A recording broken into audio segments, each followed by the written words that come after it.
I'm Andrew Schwartz, and you're listening to The Truth of the Matter, a podcast by CSIS where we break down the top policy issues of the day and talk with the people that can help us best understand what's really going on.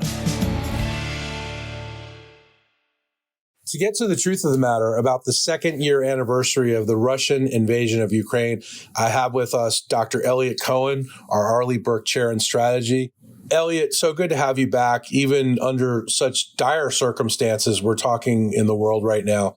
How do you view the challenges going forward for the Ukrainians? And, this is a time where we're all taking stock here in America, but they're fighting day to day, minute to minute. How do you see what's happening right now? Well, thanks for that welcome. It's always good to be with you. I think the first thing we have to realize is that for the Ukrainians, this is an existential war.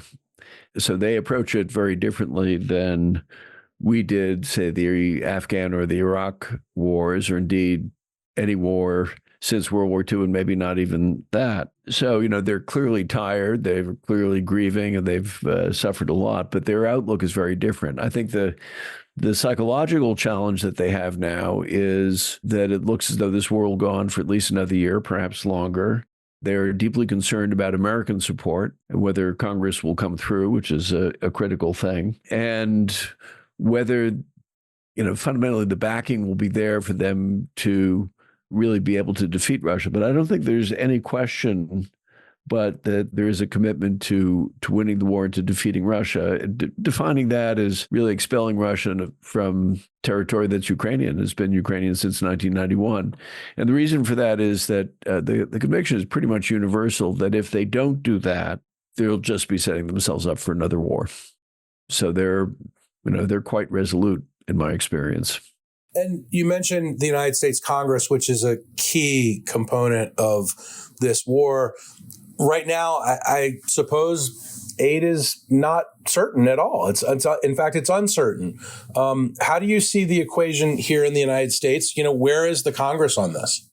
It is uncertain at the moment. I mean, the thing that's bizarre about this is it's because of a minority of the Republican caucus, and particularly the extreme right, which is utterly opposed to all aid for Ukraine. I think nobody would disagree that if a bill went to Congress to provide the tens of billions of dollars of military aid to Ukraine, most of which, by the way, is spent in the United States, let's remember that would probably get something like a 2/3 majority.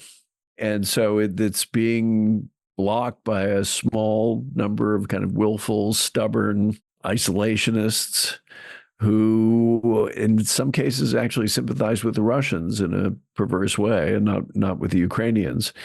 Now, I think a lot of people that I knew who know more about than I do were quite pessimistic for a while about that happening. I think in recent days, there's more of a sense that somehow this will be pushed through. I mean, the challenge is for the Speaker, Mike Johnson. He is facing a threat to vacate the chair, which is, basically a single member of the Republican caucus said we have to have a vote on firing him. And if he loses 3 or 4 votes, then he would be out as Speaker unless he was relying on Democratic support. And there are a couple of ways around that, but they're not simple. And I think that's probably what he's wrestling with now. But it's, you cannot overstate just how important it is for Congress to come through with this aid, and the consequences, not just for Ukraine, but for European security, and above all for American standing in the world, would be immense. So this is a real watershed moment.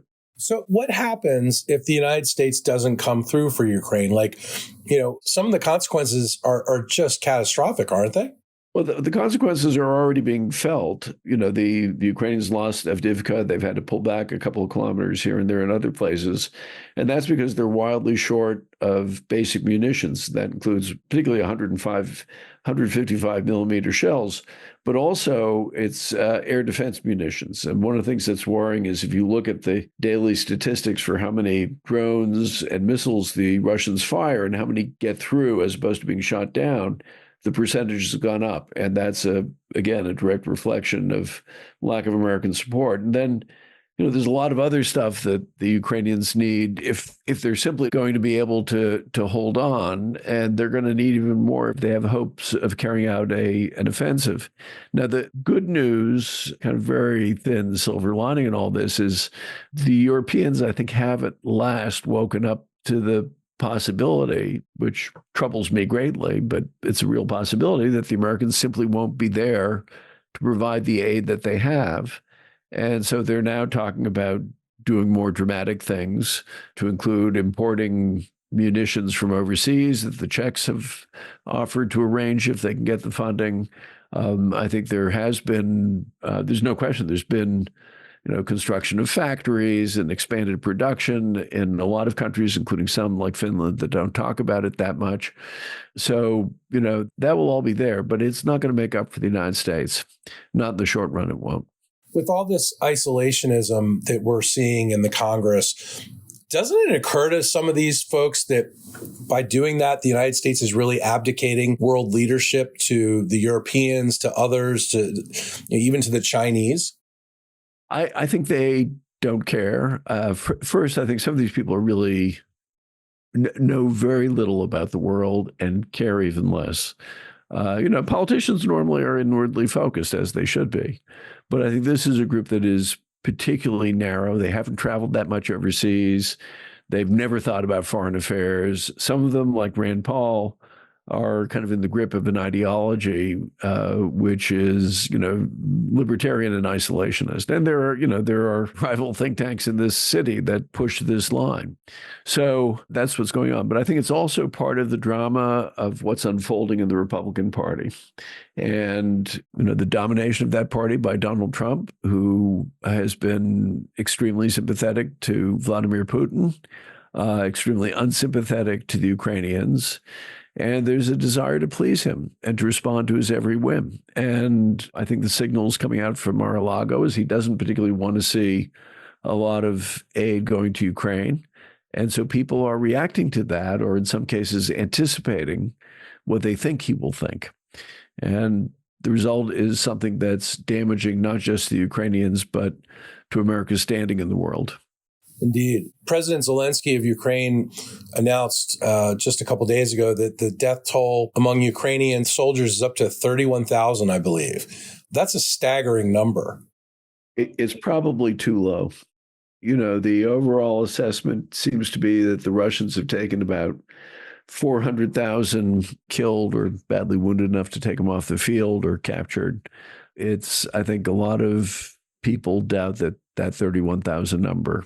They think it's probably higher, possibly considerably higher, but as much as 2 or 3 times. Because the Russian number, as you just said, between deaths and just casualties, meaning taken off the battlefield, is closer to 400,000. That is a staggering number. Oh, it's an enormous number. So, that I don't know whether he's counting civilian deaths as well as military deaths. And, there are people who are missing, there are people who are captured. You'd really need to go in there and figure out how the statistics are. But I would view that as a floor, not as a ceiling for what the actual casualties are. This is it bears repeating. This is a real war. It's a war of a kind that we simply haven't experienced in a very, very long time. And we find it difficult to wrap our heads around this. Absolutely. I want to talk about some of the recent loss of Avdiivka, as you mentioned a minute ago, to Russia, in a dwindling number of supplies and manpower. Can Ukraine really continue to hold on to the front line? Yeah, I think they can. The loss of Avdiivka was a psychological blow to some extent, but I wouldn't even exaggerate that. And the Russians paid a horrific cost. One estimate was 17,000 dead. The Russians have just shown no regard for the lives of their own soldiers, unlike the Ukrainians who do. The Russian strategy seems to be you just put more and more soldiers on the front line, they get killed, and eventually you outlast the Ukrainians, right? I think that's it. What's less clear is whether the Russians can then kind of exploit any of these successes with a large-scale, breakthrough or something like that. And the thing is, they've suffered such losses, including in leadership, that it seems unlikely that they would be able to really do that. I think what the Ukrainians will do is they'll classic sort of defense. They'll trade space for time, and they'll do their best to bleed the Russians. Now, if you were to say, well, then what hope do they have? Well, I'd say there are a number of hopes. One is, let's remember that there are actually several campaigns going on. There's a land campaign across something like 900 kilometers of territory, which is a very long front. So there's fighting going on all along it, and it goes in different directions in different places. But there's also a maritime campaign, and there the Ukrainians have been very successful in destroying a large part of the Black Sea Fleet, but more importantly, denying the Russians to operate near the Ukrainian coast. And that means the Ukrainians can continue to export grain, and they don't have to worry about amphibious landings near Odessa. There is a strategic strike campaign. And on the one hand, the Russians are doing their best to go after not just infrastructure, but civilian targets. I mean, they will perfectly happy to go after apartment blocks and hospitals. But the truth of the matter is they haven't really been able to break Ukrainian will. And the Ukrainians have been able to hit inside Russia, and they have been able to hit militarily valuable targets, not at the same scale. But what they have done is it forces the Russians to disperse some very scarce resources, and the Ukrainians do occasionally achieve some quite amazing things. So they just shot down one of maybe a dozen airborne command and control aircraft that the Russians have. This is the second one that they've downed. That's quite astounding. So you have these other campaigns going. How the Ukrainians can win, I think, is if there's a dramatic change in, first, some of the weaponry that we provide them. So that would include things like the German Taurus missile, with which they could take out the Kerch Bridge. The scale in which they use drones, I think there probably needs to be like an order of magnitude change, and they can handle that. I mean, they have the competent people, and there's the software. It's just a question of ginning up production, so you can begin chewing up Russian forces before they attack you.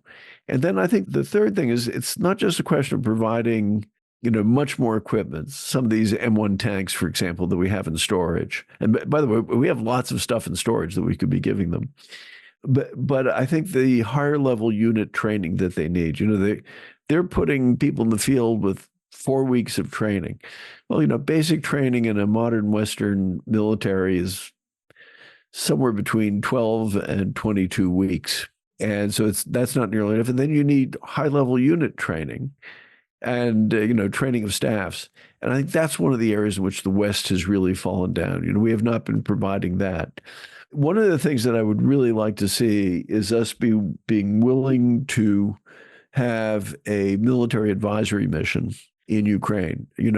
We have very few officers on the ground, basically in the attaché's office. There are probably some special forces running around. The CIA is there. But that's not the same thing as having a large military advisory mission that's there not to fight, but to advise and to train and to form connections with the Ukrainian officers who are the ones who are really going to go fight this war. What do you think's stopping us from doing that now? Well, the same thing that stopped us all along, timidity. Could be fear of taking casualties, but, soldiers accept that risk. I mean, you would have no short. I am convinced if you ask for volunteers to go do this, you'd be picking for each slot, you'd be picking from 100 people. No doubt in my mind about it. I think there's also this lingering fear, which you and I have discussed a number of times, a fear of escalation, and something the Russians play on. And the result, it has been there all along over the last 2 years. It has caused us to do too little, too late, consistently. And I am very much afraid that it hasn't gone away. We have lots and lots of surplus ATACMS, long-range missiles. We're reluctant to give them to the Ukrainians because we're afraid it'll make the Russians mad. I mean, it's bizarre. We think it's a bad thing if an American weapon falls on Russian territory, even while the Russians are slaughtering Ukrainian civilians in their cities. This is madness, and there's nothing the Russians can do. We've learned over and over their threats, and so it's bluster. It's always been bluster, and we keep on falling for it. And I have to say, I am baffled by it. I'm baffled by it too. I mean, we're the United States. What do we care if one of our weapons falls on Russian soil? What are they going to do? Right. Well, and look, they've had no problem with Russian weapons killing American servicemen and women. None. So, So it is not something that makes any sense. So let me just ask you straight out, do you think that this is a stalemate going into this next year? Or do you think anything's going to change? No, I think the word stalemate is actually it's a really misleading word. It's speaking as a military historian, it's misleading even when you talk about World War I. It's a positional war, and that is to say a war where there's not a whole lot of movement. But that doesn't mean that there's not a lot of important stuff going on, a lot of technological innovation, tactical innovation, training. And what happened in World War I is both sides innovated. You really saw that take effect in 1918. And then you had a series of campaigns, and the critical thing is that you begin to have first one side, then the other begin to collapse. And I think if eventually that will happen in this case, we want the Russians to be the ones to collapse. And I think I continue to think that's eminently possible if we act on the right scale and with the right sense of urgency. Eliot, I think the key question is, what happens if Ukraine doesn't win this war? Well, it is a monumental disaster. If they don't win the war, first, it's a disaster for Ukraine, which will have suffered terribly, will have lost a lot of civilians, tens of thousands of kids kidnapped. I mean, and God forbid that they come again under Russian rule, because the Russians really fundamentally don't accept Ukraine as an independent nation. So, we've seen what the Russians are capable of. We've seen the rape, we've seen the murder, we've seen the torture. So that will sentence the Ukrainians to that. But I think it'll have a larger effect on Europe. And I don't think the result is necessarily going to be that the Europeans arm to defend themselves, because this will be seen, and it should be seen, as a failure of American foreign policy and a failure of American commitments explicitly made to the Ukrainian people and to the Ukrainian government. And I think there'd be two directions in which I could imagine Europe going, none of them good. So one is that they simply begin to accommodate the Russians again. They've been there before. There are, the Russians have very active disinformation programs. They have their agents. So there'll be a lot of pressure on that one. But the alternative is also not such a good one, which is that if you're a Finn or a Pole or a Turk or a Kazakh, you'll say, you know what? We can't count on the Americans. The Russians are willing to just invest an enormous amount of effort to dominate us no matter what. Let's get lots of nuclear weapons.